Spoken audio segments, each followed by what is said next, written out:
ஓம்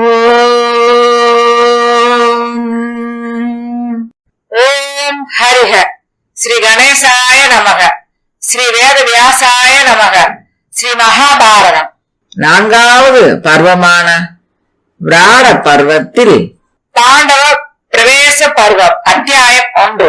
அந்தர்யாமியான நாராயண பகவான் ஸ்ரீகிருஷ்ணன் அவருடைய நித்திய சகாவான நரஸ்வரூப நரசிரேஷ்டரான அர்ஜுனன், அவருடைய லீலையை வெளிப்படுத்தும் பகவதி சரஸ்வதி, அவருடைய லீலைகளை தொகுத்து தரும் மகரிஷி வியாசர் அனைவரையும் வணங்கி மகாபாரதத்தை படிக்க வேண்டும். ஜனமேஜயன் வைசம்பாயனரை பார்த்து கேட்கிறார். பிரம்மன், என்னுடைய முன்னோர்களான பாண்டவர்கள் துரியோதனனுடைய பயத்தால் வீரம் அனுபவித்து விராட நகரத்தில் தங்களுடைய அஞ்ஞாத வாச சமயத்தை எவ்விதம் கழித்தார்கள்?